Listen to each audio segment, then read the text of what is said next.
네, 오늘 말씀은요 마태복음 1장 18절에서 25절 말씀을 가지고 작은 톱니바퀴의 삶이라는 제목으로 말씀 나누겠습니다. 지금은 우리가 시간을 확인하기 위해서는 우리가 대표적으로 스마트폰이라는 것들을 들고 시간을 확인하고 시계를 찾죠. 가장 먼저 전자시계가 상용화되기 전에는요 이런 시계, 요즘도 이런 시계 많이 보죠. 이거 비싼 거라고 하더라고요. 선생님 잘 모르겠는데 이렇게 아날로그 시계라고 합니다. 이런 시계를 아날로그 시계를 많이 썼습니다.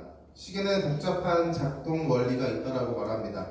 전 선생님은 전문가가 아니라서 상세한 원리는 잘 모르겠는데 확실한 거는 여기 있는 부품 하나하나가 자기 자리에 위치하지 못하면은 작동하지 못하고 그저 하나의 보물과 같은 기계로 취급받는다고 합니다.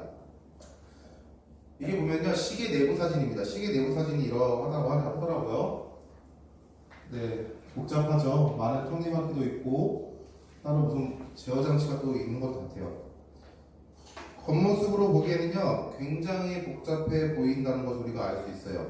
그런데 이러한 복잡함 속에는 시계는 정확한 시간을 표기할 수 있는 원리가 있다고 합니다. 시계에 수많은 부품이 있듯이 하나님은 자신의 계획하심에 많은 사람들을 부르셨습니다. 여러분도 수많은 사람 중에 부름받은 존재인 것입니다. 그렇다면 하나님의 계획하심에 부름받은 성도가 어떠한 삶을 살아야 하는지에 대해서 오늘 우리 성경의 말씀을 통해서 함께 보길 바라요. 오늘의 말씀은 예수님의 탄생에 대한 이야기입니다. 예수님이 어떻게 탄생했는지에 대한 이야기예요.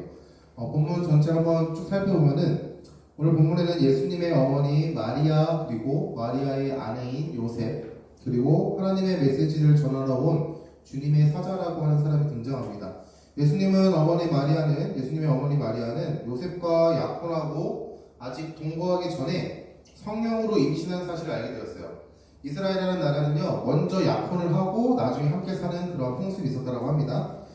근데 이런 사실을 알고 요셉도 마리아와의 관계를 조용히 정리하려고 했습니다. 요셉이 마리아의 임신 사실을 가지고 고민하는 가운데 요셉의 꿈에 주의 사자가 등장합니다. 그리고 요셉에게 마리아의 임신 사실에 대한 하나님의 계획을 설명해 주는 것이죠. 주의 사자의 말을 듣고 요셉은 주의 사자의 말대로 마리아 아내 아내를 데려왔고 잘 보살폈다라고 성경은 말합니다. 오늘의 말씀은 요셉이라는 사람을 중심으로 우리에게 무언가를 메시지를 던져주고 있는데 그 메시지를 함께 쭉 살펴보길 바랍니다.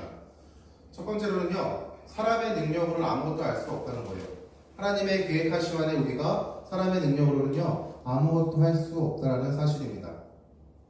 요셉은 마리아의 임신 사실에 대해서 알고 있었고 마리아와의 약혼 관계를 조용히 정리하려고 했어요.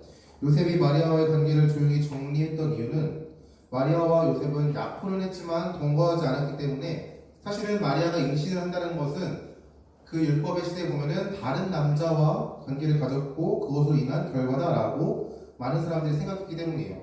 그러면요 율법을 근거로 하면은 죽어야 합니다. 그런 이유 때문에 요셉은 마리아를 생각해가지고 그러한 관계들을 조용히 정리하려고 했던 것이죠. 그러면은 마리아의 관계를 조용히 정리하면은 모든 문제가 해결될까요? 예를 들어 이런 거예요. 지금 연애하고 있는 친구 있나요? 연애하고 있는 친구? 기도 많이 할게요. 전도사님을 포함해서 기도 많이 합시다. 좋은 만남을 갖게 해달라고. 연애하는 전도사님 예를 들을게요. 여러분이 이해가 잘 안 될 수도 있지만 전도사님 예를 들어드리겠습니다. 이런 경험이 있다고 생각해 보세요.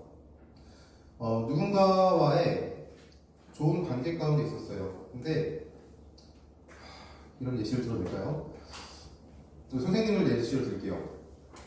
아닙니다. 이거 예시 안 되겠습니다. 위험한 예시여가지고. 네. 여러분이 사랑하는 사람이 여러분을 위해서 여러분을 생각해서 여러분과 헤어져 준다고 생각해 보세요. 근데 정말 사랑한다면은 그 상대방의 어려움을 보면서 헤어져 주는 게 맞을까? 아니면은 그 사람을 더욱더 사랑해주고 품어주는 게 맞을까? 어떻게 생각하나요? 예를 들면 난 군대 가니까 우리 헤어져 이거예요. 남자친구가 군대를 가니까 남자친구가 헤어지재요. 여자친구들 입장에서는 헤어지는 게 맞아요? 오히려 기다려주고 사랑해주는 게 맞아요? 헤어지는 게 맞아요. 이런 말이 있어요. 어려울 때 헤어지는 거 아니라고.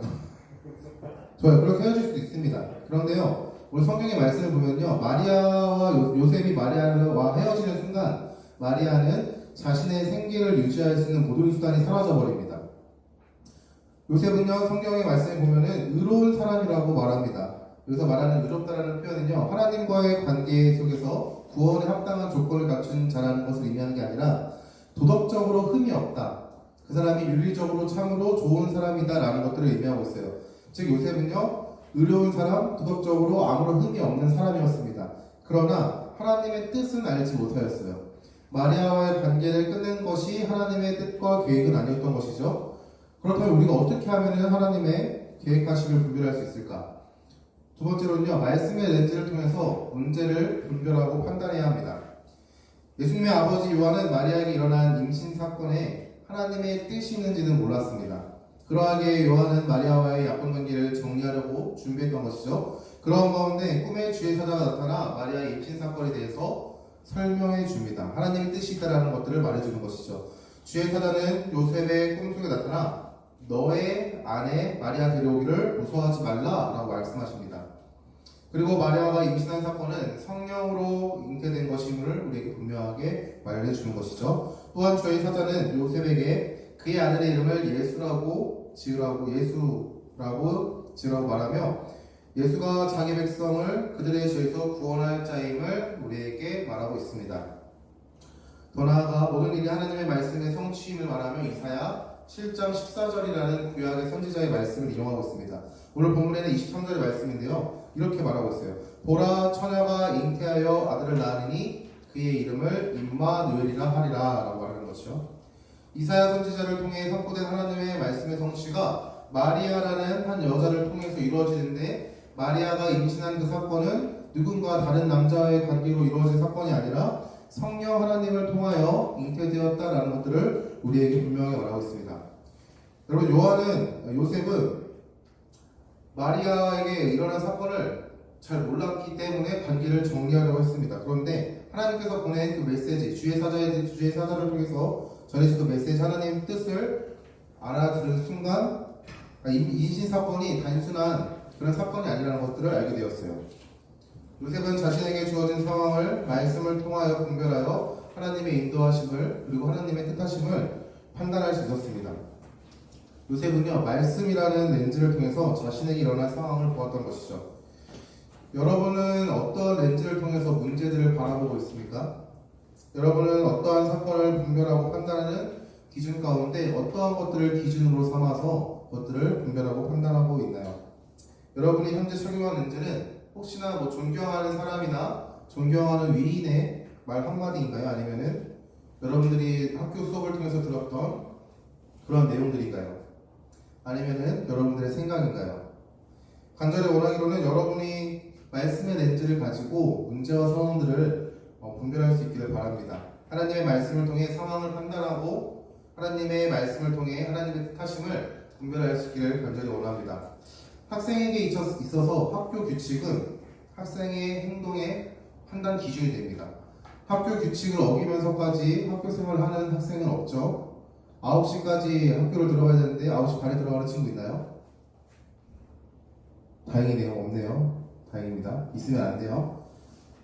또는 운전자가 도로교통법을 지키지 않고 운전한다고 하면요, 그 사람은 많은 처벌을 받을 것입니다.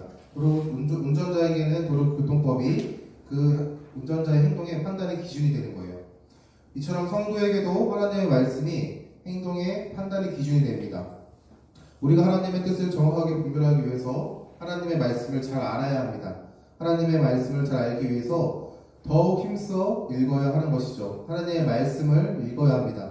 여러분이 하나님의 말씀을 가까이 하고 잘 알기 위해서 힘쓰는 그러한 한 사람이 되길 바라요. 그 가운데 하나님께서는 분별할 수 있는 지혜를 더하실 것이고 그 문제 가운데 힘입어 나아갈 수 있는 은혜를 허락하실 것입니다. 우리가 하나님의 인도하심을 분명하게 알고 그 뜻하신 바 가운데 어떠한 결정을 내려야 하는지를 말씀을 통해서 여러분들이 분별할 수 있길 바랍니다. 세 번째로는 말씀의 인도를 따라가야 된다는 사실이에요. 우리가 하나님의 말씀으로 상황을 분별하고 판단했다면요, 하나님의 말씀에 순종함으로 나아가야 합니다. 머리로만 아는 것은 하나님의 말씀에 대한 반응이 절대 아닙니다. 예수님의 아버지인 요셉은 꿈을 통해 하나님의 뜻을 분명하게 알았습니다. 그리고 자신이 무엇을 해야 하는지 알게 되었던 것이죠. 24절의 말씀을 보면은 요셉이 잠에서 깨어 일어나 주의 사자의 분부대로 행하여라고 성경은 고백합니다. 요셉은 하나님의 뜻을 알았고 하나님의 말씀에 순종함으로 나아갔던 것이죠. 여러분, 성도는 하나님의 뜻을 아는 것으로 끝나는 것이 아니라 그 말씀에 순종함으로 살아내야 합니다. 우리가 하나님의 뜻하심을 분별하고 판단하여 알았다면 하나님의 말씀에 순종함으로 하나님의 계획하심에 동참함으로 나아가야 하는 것이죠. 학생이 학교 규칙을 잘 알기만 해서는 절대 안 되는 것처럼 학생이 학생 규칙을 잘 알면은 잘 지켜야 하는 것처럼 똑같은 것이죠. 운전자가 도로교통법을 알기만 하고 지키지 않는다면, 예를 들면은 보행자 횡단보도 초록 불일 때 차가 지나가면은 안 되죠. 여러분들 다 알고 있는 사실인 것처럼 그 법을 잘 지켜야 합니다. 이렇듯 하나님의 말씀을 잘 알지만 그 말씀에 순종하지 않는다면 우리가 하나님의 자녀로서 살아간다라고 말할 수 없습니다. 하나님의 말씀을 머리로만 알고 그것에 순종하지 않는 것은 어쩌면 큰 교만일 수도 있어요. 하나님 앞에 커다란 죄를 범하는 행동일 수도 있다는 것이죠. 하나님의 자녀는 하나님의 말씀이 가라라고 말씀하시면은 그 상황과 환경이 어떠할지라도 우리는 발걸음을 옮길 수 있어야 합니다. 반대로 이 상황에 무조건 가는 게 맞는 것 같은 상황과 환경일지라도 하나님께서 멈춰라 라고 말씀하시면은 우리는 그 가운데 멈춰설 수 있어야 한다는 것이죠. 예수님께서 우리가 문제 앞에서 상황 앞에서 말씀에 순종하지 나아가지 못하는 상황들, 수많은 상황들을 여러분들에게 허락하실 거예요. 그런데 하나님께서 우리에게 참 감사한 건 뭐냐면은 오늘 말씀에 보면은 보라 처녀가 잉태하여 아들을 낳을 것이요 그의 이름을 임마누엘이라 하리라 하셨으니 이를 번역한즉 하나님이 우리와 함께 계시다 함이라 라고 말하고 있습니다. 임마누엘은 번역하면 하나님이 우리와 함께 계시다라는 뜻이에요. 예수님이 임마누엘 되신다는 사실입니다. 여러분이 너무나도 힘든 상황, 너무 힘든 문제 가운데 순종할 수 없는 그러한 모습 가운데서도 여러분들을 하나님께서 혼자 내버려 두지 않는다는 사실이에요. 누구는 시험 때문에 너무나도 힘들어할 수 있습니다. 주일에 교회 나오지 않고 공부하면은 조금 더 좋은 성적을 받을 것만 같은 생각이 떠오를 수도 있어요. 하나님의 말씀을 읽는 시간보다 조금 더 참고서를 참고해서 공부를 열심히 한다라고 생각하면서 하나님의 말씀을 등한시할 수도 있습니다. 이럴 때 우리가 사람의 생각으로는 이게 옳은 것 같은데, 사람의 생각으로는 하나님의 말씀이 틀린 것 같은데, 그 가운데서도 하나님께서 우리에게 순종함을 바라시고 그 순종함 가운데 하나님은 힘을 더해 주신다는 거예요. 혼자 여러분들을 내버려 두지 않는다는 것이죠. 여러분들이 하나님의 말씀에 순종함으로 화답할 수 있는 자가 되길 소망합니다. 어떠한 상황 가운데서도 함께 하시고 인도하신 주님을 바라며 순종함으로 나아갈 수 있길 바랍니다. 말씀을 마치겠습니다. 오늘은 마태복음에 기록되어 있는 예수 그리스도의 나심에 대해서 하나님의 계획하심에 쓰임받는 성도라는 주제로 함께 말씀을 나눴는데, 앞에 보였던 시계 내부 사진을 보면요, 저기 들어가는 부품들은 수많은 깎이고 다듬어지고 그리고 잘려지는 그러한 과정들을 거쳤습니다. 작은 톱니바퀴 하나도 수많은 과정들, 수많은 공정들을 통해서 시계라는 그 부품 안에 들어가서 쓰임받는 것이죠. 여러분, 우리의 삶이 어찌 보면은 작은 톱니바퀴와 같은 삶일 수 있어요. 아니면은 조금 더 큰 톱니바퀴와 같은 삶일 수도 있는 것이죠. 그런데 그런 톱니바퀴로 쓰임받기 위해서는 우리가 하나님의 뜻하신 바에 훈련받아야 합니다. 그 과정들이 사람의 생각으로는, 주변의 생각으로는 틀렸다라고 생각되어지는 모든 순간 가운데 하나님의 말씀에 순종하려는 그 작은 행동들, 순종함으로 하나님의 인도하심을 따라가는 그 행동들이 하나님께 쓰임받는 그러한 작은 훈련이라는 것이에요.